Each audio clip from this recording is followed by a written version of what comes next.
My previous class हम लोग discuss किए थे चैप्टर नंबर 1 फ्रेंच रेवोल्यूशन के बारे में। ओके, आइए हम लोग आज जो टॉपिक डिस्कस करेंगे क्लास 9 का, तो वो हमारा टॉपिक होगा the philosophers against absolutism. Okay, French absolutism and fiscal policies. तो इसको डिस्कस करने से पहले we should know what is the meaning of the absolutism. ये जो एब्सोल्यूटिज्म आप देख रहे हैं उसका क्या मीनिंग होता है, और फिस्कल पॉलिसीज, फिस्कल पॉलिसीज का मीनिंग क्या होता है। एब्सोल्यूटिज्म जो हुआ वो आपका अनडेमोक्रेटिक, गैर जमहूरी, जिसको कहते हैं उर्दू में गैर जमहूरी या अनडेमोक्रेटिक। ओके, एब्सोल्यूटिज्म जब कोई मोनार्क, जब कोई राजा ही becomes tyrant, he become oppressive, ठीक है, वो जालिम हो जाता है, तो उस टाइप के राजा को हम लोग बोलते हैं एब्सोल्यूट। ओके, एब्सोल्यूट पावर उसके पास हो, जो चाहेगा वो करेगा। ओके, उसके बाद जो है फिस्कल पॉलिसीज। फिस्कल पॉलिसीज का मतलब इकोनॉमिक पॉलिसीज। ओके, माशी पॉलिसीज को बोलेंगे फिस्कल पॉलिसीज। तो फिलोसफर्स का क्या क्रिटिसिज्म रहा है। ओके, फिलोसफर का क्या क्रिटिसिज्म रहा है, what were the criticisms of philosophers, okay, and how philosophers played an important role, okay, for the French Revolution 1789। आइए इसको हम लोग देखते हैं, लेकिन इसको डिस्कस करने से पहले हम लोग ये देख लें कि कहीं भी रेवोल्यूशन अगर आता है, कहीं भी इनकलाब अगर आता है, तो इनकलाब एक दो दिन का मामला नहीं, एक दो साल का मामला नहीं, बल्कि इसमें बहुत मुद्दत की एक समय लगता है, बहुत मुद्दत का एक समय लगता है, टाइम लगता है, वक्त लगता है। ओके, तब जाकर कहीं रेवोल्यूशन आता है। और रेवोल्यूशन लाने के लिए सबसे पहले लोगों के थॉट में रेवोल्यूशन लाना पड़ता है, थॉट प्रोसेस में, मैसेस के, पीपल के थॉट्स में रेवोल्यूशन भरना पड़ता है।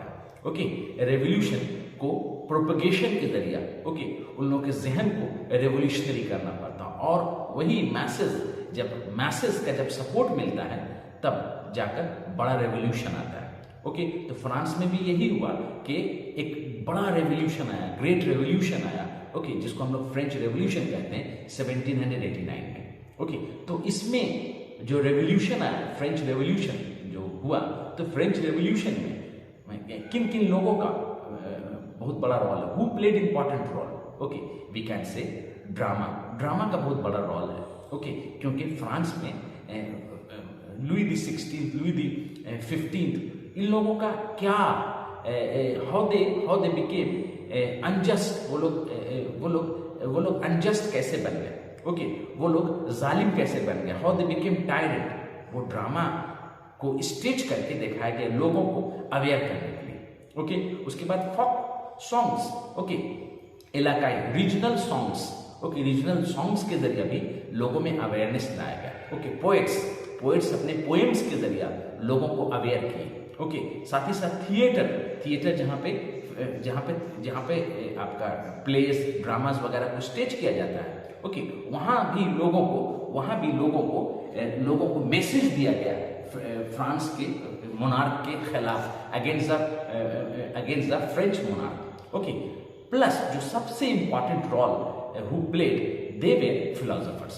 Okay, they were philosophers. Okay, so first and foremost we will discuss the role of philosophers.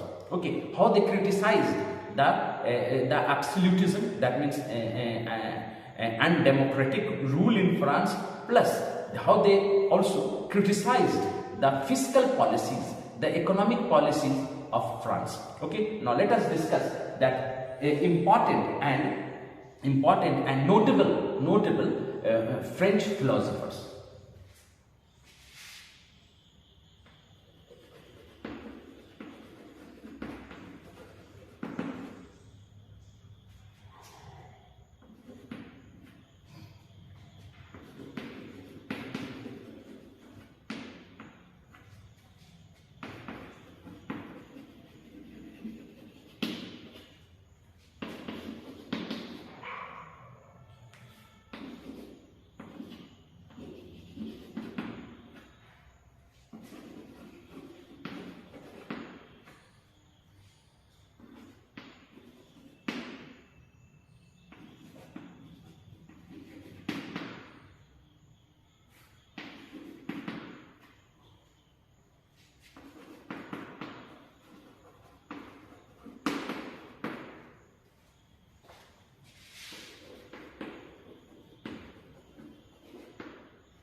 कुछ फिलोसफर्स का नाम है, जैसे नंबर 1 में आता है मॉन्टेस्क्यू, ओके, नंबर 2 में वोल्टायर, नंबर 3 में जैक्विस रोसो, उसके बाद डेट्रॉट, ओके, उसके बाद मैबले, ओके, उसके बाद लिग्नेट, उसके बाद फ्रैंकोइस, ओके, और भी दूसरे फिलोसफर्स हैं जो हेल्प किए फ्रेंच रेवोल्यूशन को लाने में, ओके। तो आइए सबसे पहले हम लोग मॉन्टेस्क्यू के बारे में देखते हैं कि उनका क्या फिलॉसफी था, वो किस तरह फ्रांस के जो एग्जिस्टिंग सिस्टम था, ओके, मिशनरी एडमिनिस्ट्रेटिव मिशनरी था, उसको इन्होंने कैसे क्रिटिसाइज किया। आइए मॉन्टेस्क्यू,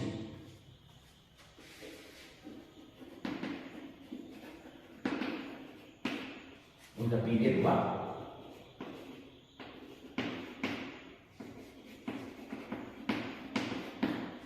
मॉन्टेस्क्यू का जो पीरियड हुआ 1689 टू 1755, ओके।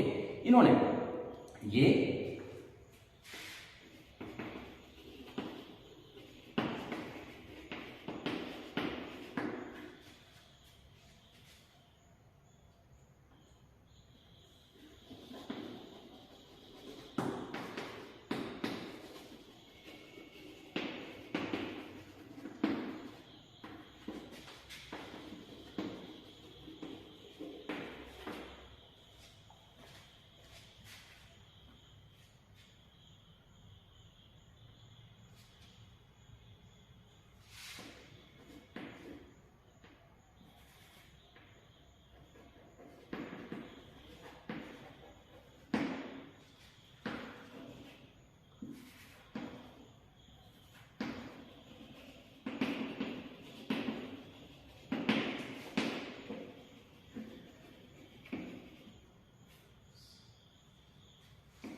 ओके, ये देखिए यहाँ पे हम लोग मॉन्टेस्क्यू के बारे में डिस्कस कर रहे हैं। मॉन्टेस्क्यू के जो पीरियड हुआ 1689 टू 1755, ओके। ये इंग्लिश सोसाइटी से बहुत ज्यादा इन्फ्लुएंस है। He was highly influenced by English society, English society से बहुत ज्यादा इन्फ्लुएंस है। उसके बाद he was against republicanism and democracy, वो जमहूरियत के खिलाफ थे, ओके। वो जमहूरियत पे या रिपब्लिकनिज्म पर उनको भरोसा नहीं था मॉन्टेस्क्यू का, ओके। ये डेमोक्रेसी और रिपब्लिकनिज्म के खिलाफ थे, ओके। और ये जो बहुत ज्यादा मुतासिर थे, okay, English institution of monarchy, England का जो मोनार्की बादशाहियत जो था, ही was highly influenced by that. अब वो चाहते थे कि ये जो मोनार्की जो है, बादशाहियत जो है, ओके, राजाओं का जो रूल है, this is the perfect way of the administration. ये एडमिनिस्ट्रेशन का बहुत अच्छा सिस्टम है मोनार्की। उसके बाद इन्होंने, ओके, इन्होंने क्रिटिसाइज किया, ओके, इन्होंने चर्च और एरिस्टोक्रेसी को क्रिटिसाइज किया। जो हम लोग फ्रेंच रेवोल्यूशन के शुरू में हम लोग पढ़े कि जो सोसाइटी है वो दो हिस्सों में बटा हुआ है, प्रिविलेज क्लास और अनप्रिविलेज क्लास। प्रिविलेज क्लास में आता है क्लर्जी और एरिस्टोक्रेसी। ओके, फर्स्ट स्टेट और सेकेंड स्टेट, और थर्ड स्टेट में बोर्गुइजी। ओके, ये है बोर्जुइजा है, बोर्जुइजा, तो वो थर्ड स्टेट में आते हैं। तो चर्च को यानी क्लर्जी को और एरिस्टोक्रेसी को इन्होंने क्रिटिसाइज किया है। ओके, और लेकिन एक चीज हम लोग मॉन्टेस्क्यू के बारे में पढ़कर बड़ा दुख होता है कि ये आम फाम लोगों के मीन्स कॉमन पीपल जो प्रॉब्लम फेस कर रहे थे उसके बारे में इन्होंने कुछ नहीं कहा है।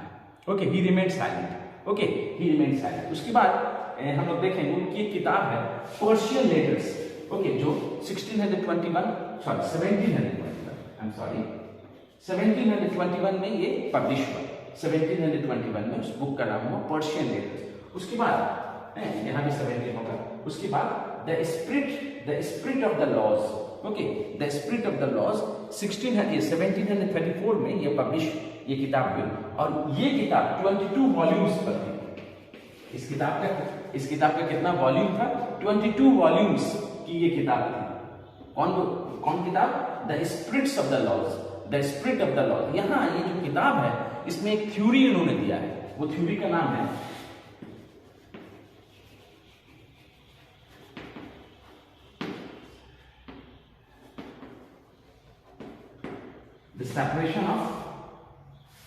the separation of powers।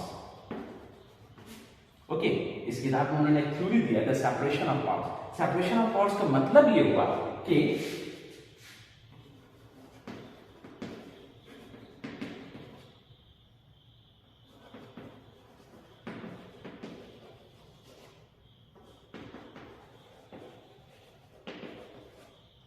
Okay,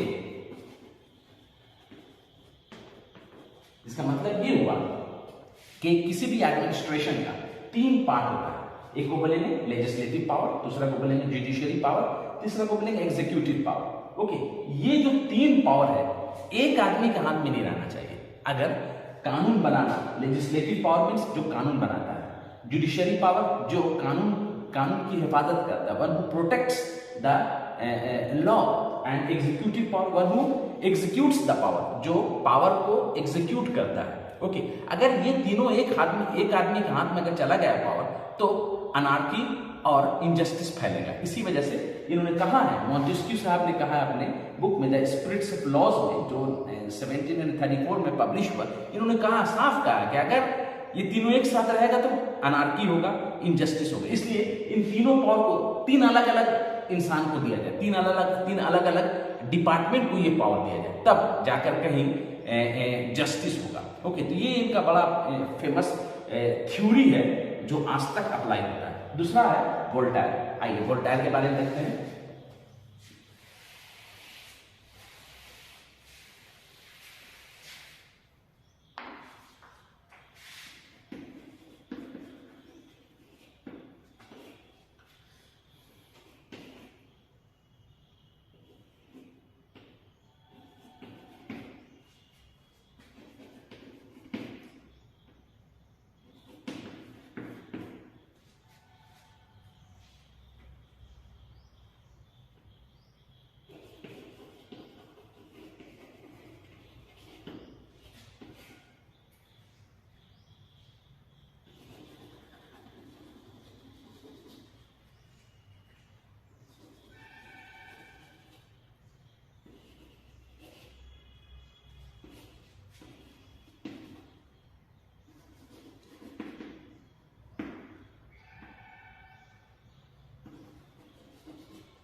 हम लोग इसमें क्या देखेंगे?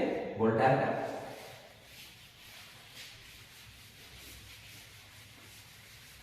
वोल्टायर के बारे में क्या देखेंगे? वोल्टायर के बारे में देखेंगे कि वोल्टायर का पीरियड was 1694 to 1778 हुआ, ठीक है।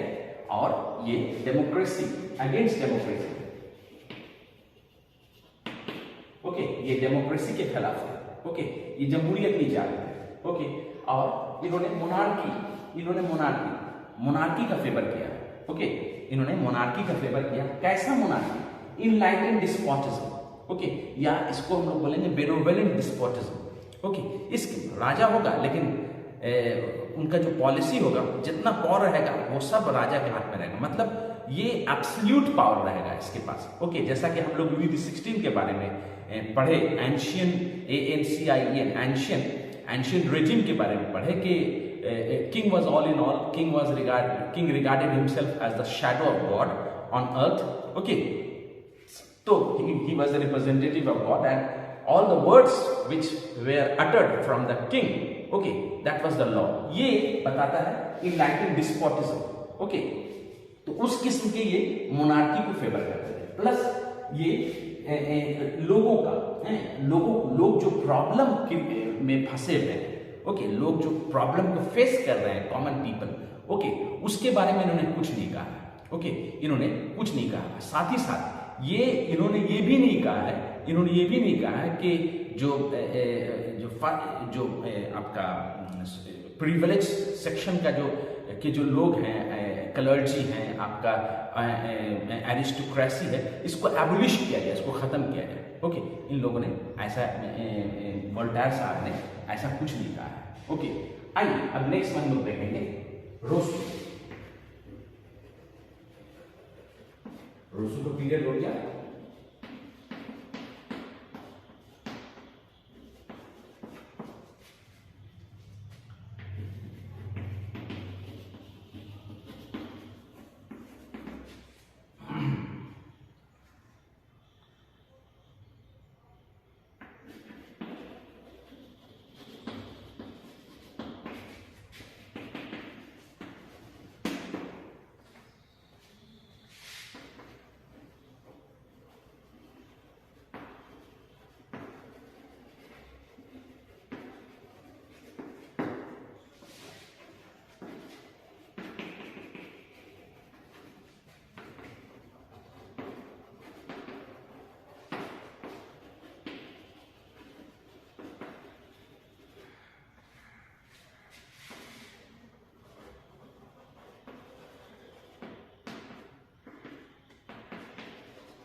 आइए हम लोग जीन जैक्वेस रोसो के बारे में देखते हैं। तो उनका जो पीरियड हुआ 1712 टू 1778, ये पीरियड हुआ रोसो का।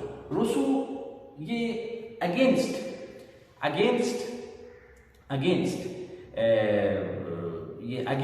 मोनार्की थे, ओके। ये मोनार्की को सपोर्ट नहीं कर रहे, यहाँ लिख दे रहे हैं, ये मोनार्की के सपोर्ट में नहीं थे। He did not favor monarchy. He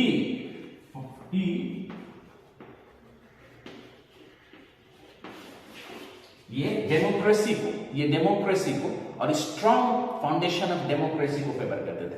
ये रूसो साहब जो थे मोनार्की के अगेंस्ट थे और डेमोक्रेसी को फेवर करते थे। Democracy, strong founded democracy, strong foundation of democracy को पसंद करते थे। मतलब इनका था कि डेमोक्रेसी हो, अब वो transparent, it should be transparent, okay. और जो राजा होगा, ओके, जो राजा होगा, सपोज कीजिए अगर राजा है, ओके, तो राजा को कॉमन पीपल का मशवरा लेना होगा, ओके, कॉमन पीपल का देख रेख करना होगा, कॉमन पीपल के जो प्रॉब्लम्स है उसको सोल्व करना होगा, और उसका सोशल कॉन्ट्रैक्ट होगा, ओके। किंग का सोशल कॉन्ट्रैक्ट यानी society means he should have strong social contact, okay. That is why he had given one theory, that theory is called social contract. जो राजा का जो किंग के साथ, ओके, किंग के साथ सोसाइटी का होगा, ओके। किंग का सोसाइटी के साथ सोशल कॉन्ट्रैक्ट होगा और एक स्ट्रॉन्ग बेस्ड गवर्नमेंट का एस्टैब्लिशमेंट करेगा, ओके। अब प्लस राजा जो होगा किंग, ओके, किंग जो होगा वो लोगों का माने मैसेज का he should accept their suggestion, okay, good suggestion which would be good for the government, okay. तो इसको उन्होंने कहा general will, okay. General will का भी थ्योरी वेरी इंपॉर्टेंट, एग्जाम में पूछेगा who had given the social contract theory, Rousseau. Who had given the theory general will, तो general will या सोशल कॉन्ट्रैक्ट का जो थ्योरी है रूसो साहब ने दिया है, ओके. और इन्होंने एक किताब लिखा है जिसको हम लोग कहें Emile, okay. Emile, Emile is a book written by Rousseau, okay. तो ये सब थ्योरी हम लोग देखते हैं, ये फ्रेंच रेवोल्यूशन से पहले ये सब थ्योरी दिया गया, क्रिटिसिज्म दिया गया, और इन लोगों की वजह कर ही फ्रांस में रेवोल्यूशन है. Napoleon Bonaparte, okay, Napoleon Bonaparte जो रूसो के बहुत बड़े फॉलोअर थे, इन्होंने कहा है, क्या कहा है, यहाँ लिखा हुआ है कि Rousseau was responsible for the French revolution, okay. Rousseau was responsible for the French revolution so more than anyone else. ये कौन कहा? नेपोलियन बोनापार्ट ने कहा. तो ये रूसो से related to Rousseau, Napoleon Bonaparte had given his opinion, okay, that he was responsible for French Revolution more than anyone else, okay. So ये रहा, आगे और बढ़िए.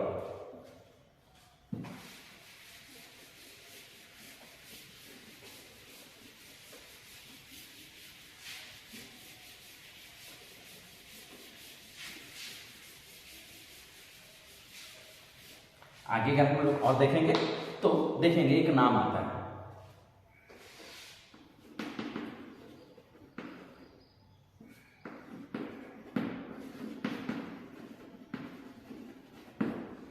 François Quesnay. Francois FRANCOIS, Francois Quesnay, QUESNEY double S होगा, okay. QUESNEY Quesnay, okay. Francois Quesnay साहब इन्होंने एक association कायम किया, okay. He established one association and the name of that association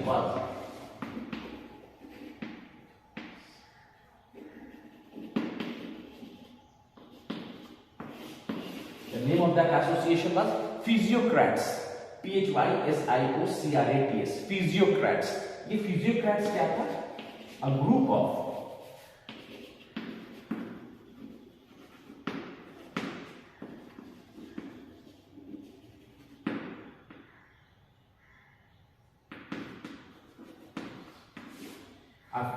economists, ECONOMICSTS, economists, a group of economists, okay.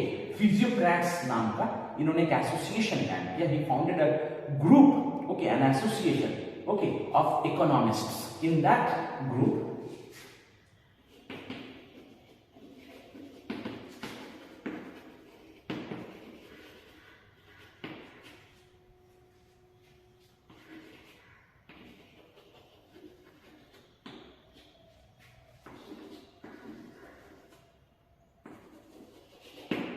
okay, in that group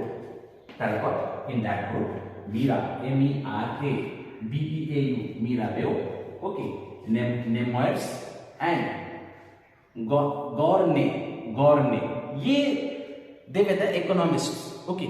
इन लोगों को साथ लेकर taking their support, he founded, that means Francois Quesnay founded a group, physiocrats, okay. Physiocrats नाम का group establish किया. इन्होंने क्या कहा है, इन्होंने उनका थ्योरी क्या है? इन्होंने फ्रांस के he criticize the existing system of economy, okay. He criticize the fiscal policy,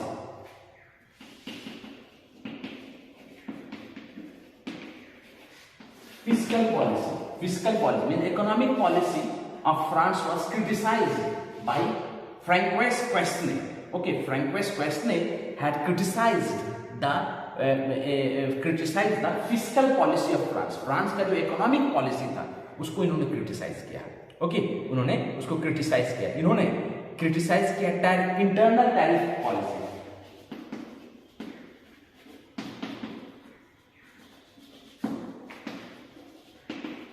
इन्होंने इंटरनल जो टैक्स का जो सिस्टम है फ्रांस का, तो उस पॉलिसी को भी इन्होंने क्रिटिसाइज किया. He also criticize who Quesne, okay, Francois Quesne criticized the internal tariff policy of France, okay, internal tariff policy of France, और इन्होंने एक एसोसिएशन टाइप के उसको बोलते हैं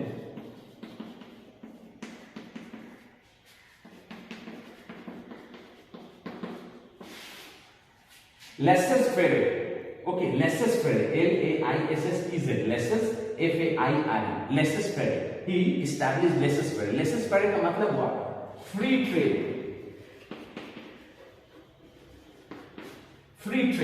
okay, free trade means he was in support of giving the way for establishing free trade, और laissez-faire में इन्होंने कहा है कि एक इंडस्ट्री बनना चाहिए, okay, he wanted industry, okay, he wanted to establish one in the INDUSTRY industry, he wanted to establish one industry purely private and non-government,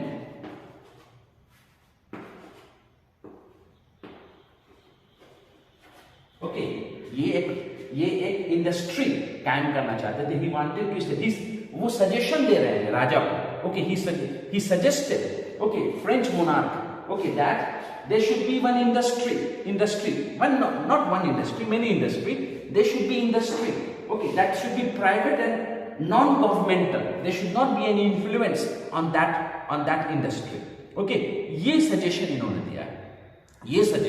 इन्होंने दिया है। साथ ही साथ हम लोग ये भी देखते हैं कि इन्होंने कहा है, ओके, क्वेस्ने साहब ने कहा है कि प्रिविलेज सेक्शन के जो पीपल है, privilege section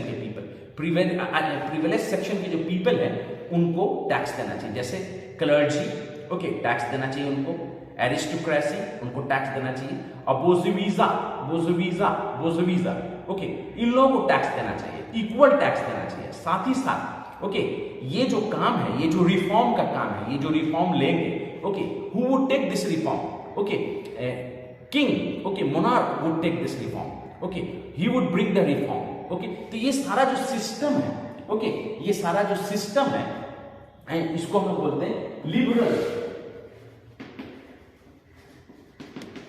economic policy,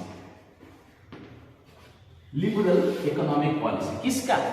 okay, Francois Quesnay साहब का ये जो पूरा सिस्टम इन्होंने जो इकोनॉमिक मींस आपका fiscal policy, he criticized the fiscal policy plus at the same time he had advised that what policy the king should take, okay, all the policies came to be known as liberal economic policy. He criticized also, at the same time he suggested that what step, okay, what policy the king, the monarch should adopt, okay, so this is called liberal economic policy, okay, so this is all about what French absolutism and fiscal policy, okay, तो बहुत सारे question आएगा exam question में, laissez-faire आएगा, okay, role of philosophers आएगा, okay, तो all this question will come, and this is all these policies, all this criticism help the people to bring French Revolution। और जैसे कि कुछ और जैसे आप सुन लीजिए, एक दो टॉपिक और है,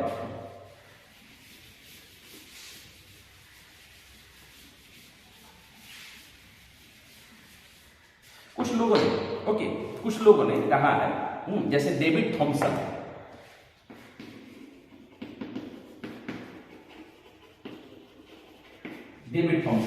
ओके, डेविड थॉमसन साहब ने कहा कि नो, फ्रेंच फिलोसोफर्स जो थे, तो French philosopher did not have any control over the people, okay, और French philosophers did not bring any revolution, okay, they were not the cause of the French revolution. ये किसने कहा? David Thomson साहब ने कहा, ओके, डेविड थॉमसन साहब ने ऐसा कहा। अच्छा, मोर्स स्टेफेंस